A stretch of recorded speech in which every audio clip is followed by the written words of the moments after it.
Conrad Enil, my guest this morning. I do want to go into the area of Severance and Retrenchment Act and what can be done to protect workers further. But just before I get there, I just want to stay on this line of mortgages and folks losing their jobs and so on. You're going to have big drawdown on savings. Whatever saving was put in there, that is now going to have to happen there. What if long-term impact you see that having on families as a result of you having to pull down all that you have saved to deal with your immediate situation and the impact it will have? It can go a long way, all the way up to child's education and stuff like that. One of the sad things about our current situation is that it is going to impact families and ordinary people negatively. And it will do so in a number of areas. You talked about mortgages, but let's just talk about an individual, a father, losing his job. That has implications for his marriage. That has implications because the lifestyle that his family has grown accustomed to, especially if his wife is not working and he's always taking care of her, he's going to find himself in a situation where he's no longer able to do that. Some men cannot deal with that because of how they are schooled. And therefore, machoism is a bad thing, by the way. You need to ask for help. And I think that to a very large extent, our society, a lot of our people don't know how to ask for help. And therefore, one of the things that the country has to do is to recognize when people need help and give it to them without condition. You have to help people. And one of the ways that you help people is by letting them understand that it is not the end of the world. And you are not the only one with these problems. And this is temporary. And that's why I take heart in what you said a moment ago about your own situation, as well as I do in what the President said, the President of the Republic, which is these times are going to be difficult. That's true. I think the Prime Minister echoed the same thing. The times are going to be difficult, but nobody is saying that the sky is falling. Absolutely. It's just how to operate within the new normal. Correct. And to a very large extent, people have to be honest with themselves. We got a lot of lazy people. We got a lot of people that have had bad habits as a result of that which we would have grown accustomed to. There are a lot of people that says, I don't have to go to work today because when I get up this morning, the sun wasn't shining or the rain was. Those are personal attitudes and personal choices that can no longer exist within our current circumstances. What is required now is for individuals to be able to add value on the basis of that which they have. And if you put people in a situation where you create the environment and you allow them to work, you would be surprised at the results. Give me some of the infrastructural things that you think need to be in place, because you're quite right. It will have problems, stress in the home. It will have a different lifestyle. You will have divorces. You will have domestic violence increasing. You will have men or people running away because they cannot face the situation. So all across the board, there are a myriad of issues that will be a problem. Are you satisfied infrastructurally? We are either in place to support this, or we are making moves to put the mechanism in place to deal with it? Unfortunately, that has escaped us as a country. We do not have, in my view, those mechanisms in place. And if you looked at the statistics on domestic violence, you would recognize that there is something terribly wrong with the way in which we handle conflict in this society. And I think that here more than ever, the role of the churches, the role of social organizations, the role of any institution in which people congregate, I think that their agendas and their way of doing business will have to change. I think that now is the time in which they have to lead people. You mean revisit this oft-spoken of but seldom practiced thing called service? Well, yes. The answer is absolutely yes. For us to move forward on this thing, we can't do it by ourselves. And the natural groups that we have, those of us that have skills have to make it available to others that don't. Those of us that have been privileged to been trained in a particular way have to make that training available to others, because unfortunately, in this season, if one has not succeeded, we've all not succeeded. and we have a lot of issues in the society, so that we have to address and we have to deal with. One of the things that I think needs to come back, in a real sense, in the society is our fear of God. I think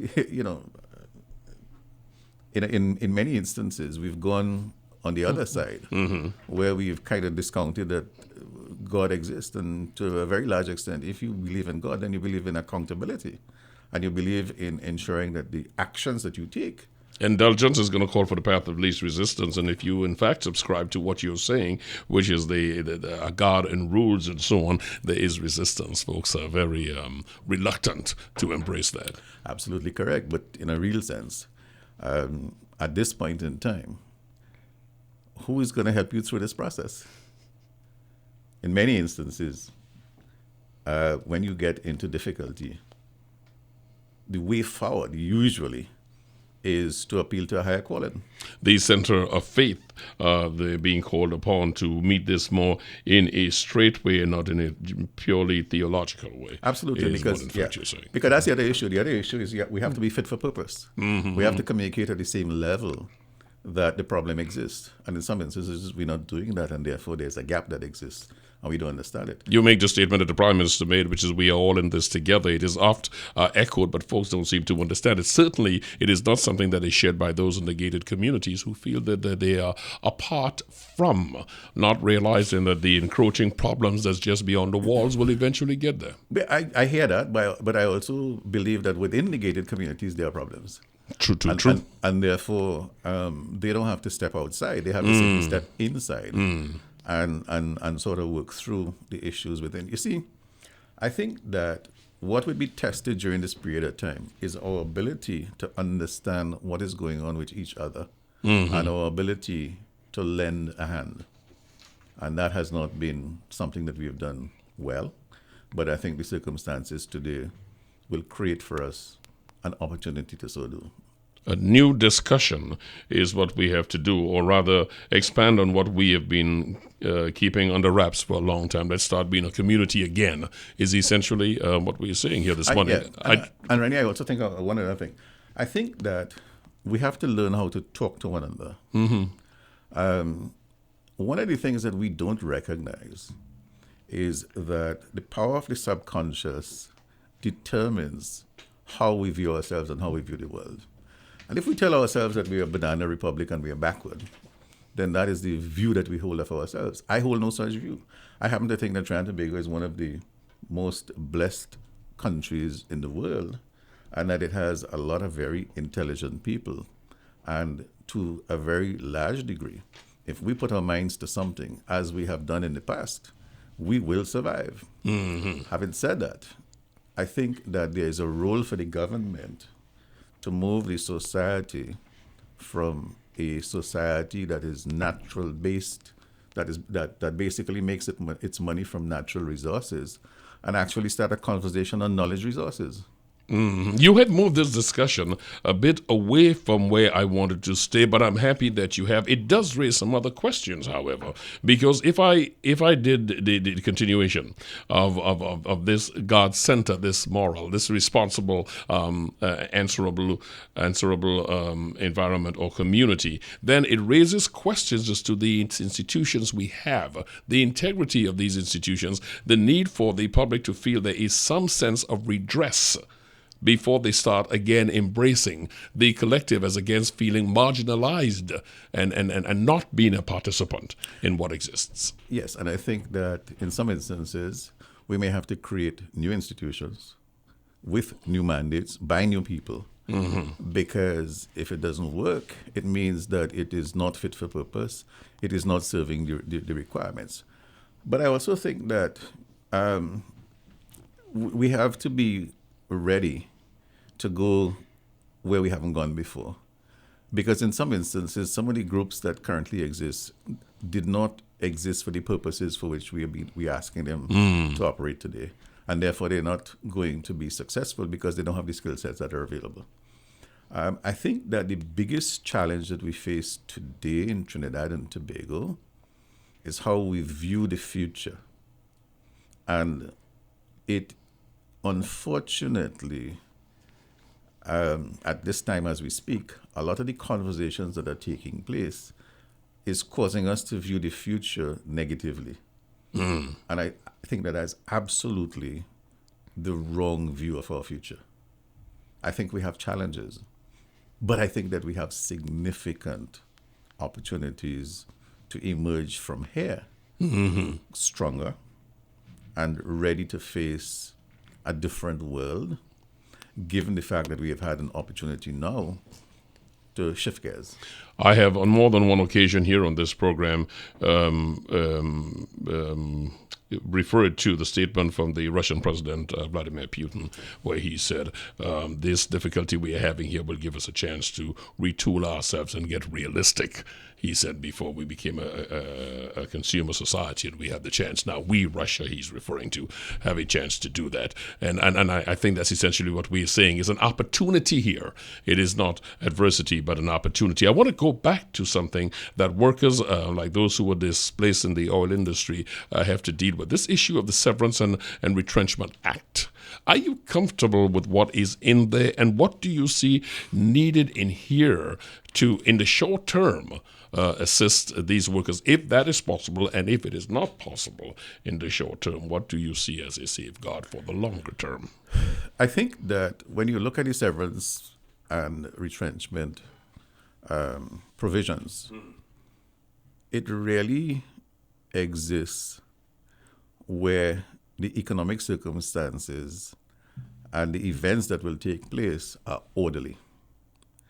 But if you understood what took place, for example, with the one that is creating all the issues now, the Mittal story, the facts, as I understand them, is that the Chinese have taken a global position, Scorched earth. that they are going to basically control the steel market. Flood the market, yes. As a consequence of that, they have decided to undercut prices.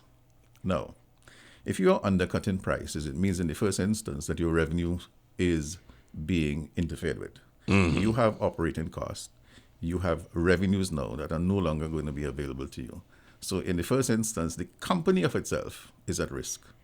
If the company is at risk, it means, therefore, that the ability to pay monies is not there.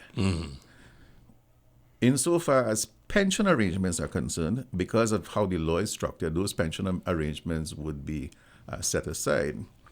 But severance payments and pensions, I think that they are not, in many instances, dealt with so that the circumstances we currently have today can facilitate them, simply because the cost of doing that means that the cost of the product at the end of the day would be a lot higher, and therefore that has issues for competitiveness. In other words, if you have to increase severance pay, it means that's an additional cost that you have to put into the business. And it's one of two things. It's either you reduce the current salaries of individuals and defer some of it, or you increase the cost and pass it on to the consumer. That is going to be based on what is taking place on an industry by industry basis. But I think that to the extent that the law can be strengthened so that employees can get a higher preference in terms of the payout, I think that's a good thing. Yes, for the debtors. Yes. Absolutely, I will not disagree with that. As a creditor, they should be at least be in the top 5. Again, traditionally, that is not how it has been, but I don't see any reason why you can't consider that, because in a lot of instances, the employee should have available to them resources like pension benefits accrued somewhere else. So if those are there, then there really and truly is no requirement for you to be part of the creditor stream, because that pool of money is already set aside. For example, in the pension arrangements, the money is taken out and it is paid to another entity. In fact, the money is held to the supervisor of insurance. So if it's held to the supervisor of insurance, then that money is isolated from the business. In which case, there's no requirement to pay you because you've already been handled across there. I think that there's some issues around when a company goes bankrupt and payments to be made to the employees, which are really not part of the arrangements. I think that's where the issue is.